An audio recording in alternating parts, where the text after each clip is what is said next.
Hey, happy Friday. I hope you guys are doing well. So, wanted to tap in today on a very quick topic. This is going to be a short live, so definitely get in. If you're watching the replay, leave me a comment. I would love to welcome you and say hey if you join in. So, my name is Kirsten Allen. If you don't know this already, I'm a corporate contract strategist, fancy name for helping more entrepreneurs get more corporate contracts in their business.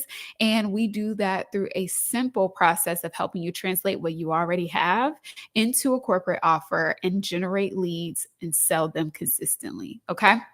So, with that being said, today's topic is a question that I get a lot actually. What are corporations looking for? What are they buying? What do I need to pitch? All of these different things, right? And oftentimes when I answer this question, I'm like, I feel that people are looking for me to say one thing, or they're looking for me to say, something, I guess, that they don't have, or some type of mysterious answer. And I want to let you guys know it's very simple. They buy everything, right? Everything that you can possibly think of in some form of fashion, corporations have bought it. They have buildings that need to be cleaned. They have grass that needs to be cut. They have people that need to be led. I mean, it's just such a wide gamut of things. And as I continue to expand in this space, and supporting clients and seeing them do different things every day, I'm seeing something else and I'm like, oh man, I didn't think about that. And they're buying it. So whatever your expertise is, it's not about figuring out what are they buying and how to fit in that box. It's about figuring out what is it that you do and how can that add value to organizations. So I always tell people to start with that. It's not how can you fit into that. It's what do you have to offer? How does that align with the priorities and how can you share that with the right people? That makes it simple. And so let's talk about this just in simple terms. If I am a graphic designer, yes, they buy your services, right? So, if I'm a graphic designer, what's the priority that a school system would have? Well, they have social media too. They have flyers, they have events, they have all these different things where they need people to design graphics. So, my value to that type of organization, to that school system, is I'm helping them to establish their brand and design eye catching graphics to support their programming. Very simple. They put out RFPs, which are requests for proposal for people to do those things. Maybe you say, I'm probably not a lot of people in my audience, but just thinking about the basics. I'm a caterer. How can I fit into corporations? How can I fit into school systems? All that. They have events. Even at schools, they're not using the cafeteria to do particular events when in the school system. They hire vendors to do it. I literally saw it with my own two eyes, a school system doing this. And so they pay people to come in and provide those services. Maybe you say, hey, I am a financial expert. What can I do in corporations? What can I do in schools? All the things. What do? You teach people how to better manage their finances. Okay. Those same people work at organizations. What does that do for a corporation if you come in and do those things? Well, it could do a lot of things. It could help retain their employees. It can help them understand how to leverage their salaries and to invest. And again, that's a value add where other companies may not be offering that, but this particular company offers services around that. Supporting the employees, they'll do that. It was an idea. I was supporting a client today on her discovery call, and the decision maker said something, and I was like, "Oh man, that's an idea right there of something to sell to organizations." Man, I should have wrote it down because it was really good. But he was talking about, so this was a university client, and he was going through, what they needed for their staff organizations and how he has budget for professional development and for retreats and things of that nature. So that's one thing. This didn't even come to my mind. He said that they do retreats. So maybe you're an event planner. They hire event planners too to plan out these things so that they can have an effective retreat for their staff members. That's a contract. Um, Dang it. I really want to remember what I said in the meeting, or what I wanted to write down in the meeting on how what you do could easily be translated into a contract. It had something to do with the finance thing, because that oh, you know what? Here it is. Okay, so he said they bring in the employers to come and talk to the students about how they can like, once they get jobs in corporations, how they can start to get set up, like retirement accounts, insurance, like all the things that students need to prepare as they get out into the real world. And I was like, oh my gosh, that could be a contract opportunity right there. Not just for his school, but any school would have that same exact problem. They're looking to, and I heard this in another call as well, they're looking to figure out, yes, we can get students placed in these places. That's redundant, placed in these corporations, but then they're not retaining their employment, or something is happening. And here's the thing that happens with that, with schools and universities in particular.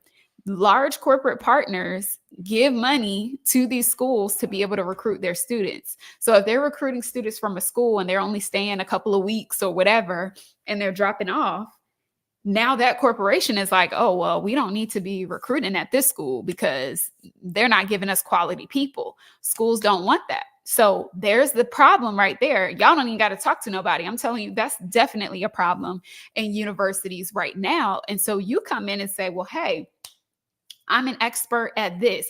Maybe you are someone who is in the financial space, which I know insurance kind of can fit in there with some people, but maybe you come in and do some type of workshop or class to help the students prepare for, now they're about to have these big salaries. Where do they need to invest? I'm thinking about you, Tremaine, if you're watching this, but, helping them figure out where they need to invest their money, not giving them, specific advice, but just introducing them to what a 401k is and all of those things. That's an added benefit, of course, to the student, but also to the university and the employers that are hiring them, because now they're coming in set up and ready to go, and more likely to be retained if they have some of these skills going into it. Okay. So that's very simple. That's a very simple, probably, hour workshop that you can put together, walking these students through that. Right now, they're using the employers to do it, which, fair, but that employer could say, it's better for me to pay you to do it. Maybe you cover a few other elements in that as well that you're an expert at, versus us taking someone who should really be doing something else and bringing them to the school to walk them through this. And not only could you have that partnership with them at one school, but a corporation, a university recruiting department at a corporation has many schools that they are targeting in order to bring students into their pipeline. So you could become that person that goes to all of their target schools and does something as simple as that. So they're looking. So what are corporations looking for? What are school systems looking for? What are universities looking for? Solutions to their problems. That's it. That's what they're looking for. Solutions to their problems. This grass need to be cut. These students need to get better jobs. These staff members need to, they're leaving. We need to keep them here.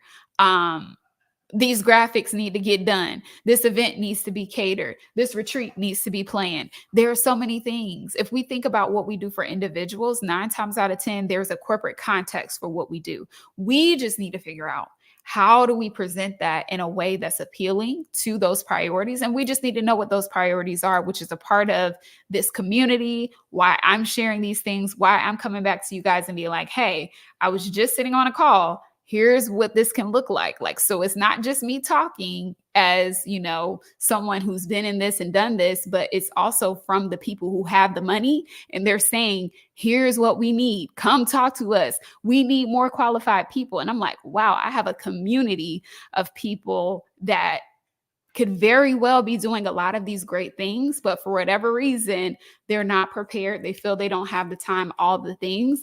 And these organizations are like, what's up? Like, we're setting aside funds to do business with these corporations. With these vendors. And where are they?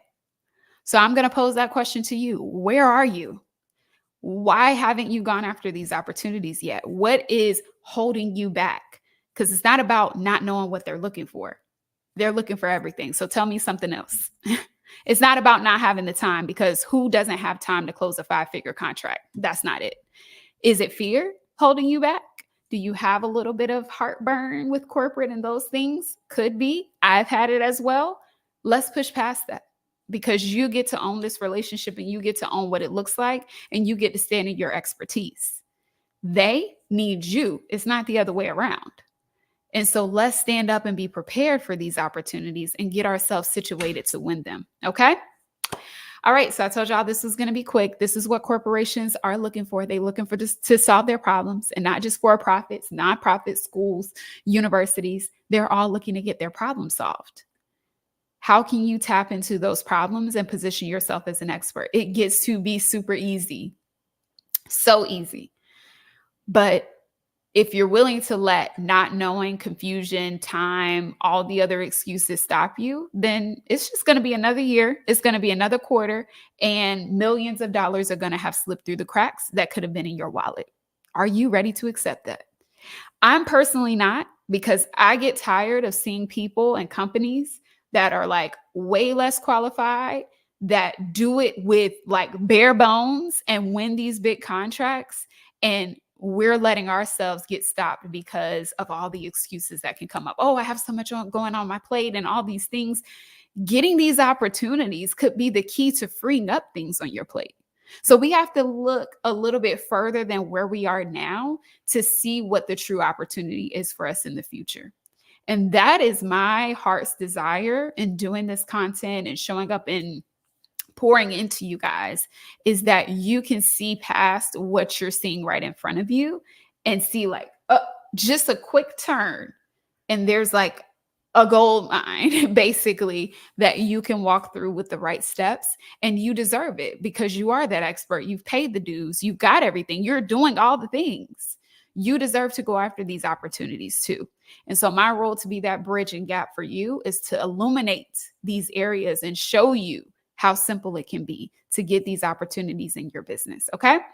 And then also, because you're here, I did a post about this just a moment ago, but I want to let you know, I want to remove more roadblocks for people. Like, the truth is, I could just go and get these contracts and be very good, right? And be okay. Like, all right, I'm just going to get the contracts. That's going to be my whole entire business, and ride off into the sunset. Why I do this is because I like to see more people win. I don't just want to get the money just to get the money. I want to see people like Lauren, people like Arva, people like my other Lauren. I have 2 Laurens that are clients that are excited because now they get to do work in Louis Vuitton, where they felt like they had no place in corporate, where they're closing 5-figure contracts, where they're getting a yes from their first university in a week and a half and feeling confident about what they do and excited to do it in bigger spaces. That's why I get excited about what I do. And that's why I will continue to share things on this page and in this community and invite you guys to do this, because I can't take it all on, right? I don't want all these contracts. I don't have the expertise for all of them, but I know they need you. I know they need us. And so whatever I can do to help more of us be prepared for those opportunities and in a good place for it, that's my passion. And so I hope that you can understand that, yes, there's a million ways to build a business. There's a million ways to do things, but that this is important to tap into. And I don't want to see these funds continue to expire and they're saying they don't have anybody qualified to look at. It's way too many people that I know just in my sphere that I know could do these things, for corporations to be saying they don't have the right people. And so, again, going to my earlier point, why I want to do this, why I'm here sharing these things with you, is to create that bridge. And one thing that I decided to do next week is open up my calendar to do free audits with anyone who feels they have a roadblock. Again, I don't have to do this. I don't. When I really think about it, sometimes I'm like, oh, I got so many things going on and so many things that I'm trying to do. But then I remember what my call and what my purpose is. And a part of it is to support people in my community. Okay. And so that's why I've opened up my calendar. I opened up 7 spots next week to do an audit with you. And so, why would you do an audit, right? What is in that for you? In this conversation, we're going to get to discuss what is that number one roadblock that's in your way, and we're going to dismantle it right there. I'm going to give you your next step so that you can get moving, whether that is, I'm not sure what to offer, I don't have the time, I don't know the process, whatever is holding you back. We're going to zone in on that one thing, and I'm going to give you a quick action plan to push through that so you can start getting these opportunities in the next 30 days. All right. No strings attached. I'm going to commit. That is my commitment to you. You're going to get that action plan, and then you're going to be free to decide where you want to move from there. Okay. And so all you have to do if you want to claim that free audit is comment the words audit right here in the comments box, and then I will DM you the link to book. Like I mentioned, it's 7 spots available. This is a part of my give back and passion of what I want to do to help remove roadblocks, whether you work with me or not. I've had people who've taken my content or taken something and haven't been a client of mine and have gotten results from it. It's not about that. It's about how can I help people get to where they want to get to, whether you decide to continue to work with me or not. So that's what this audit is going to be about. So go ahead and comment there if you want to receive the link to that and grab one of those 7 spots. All right. I am off to enjoy the rest of the week, the day and into the weekend. And I will see you guys next week.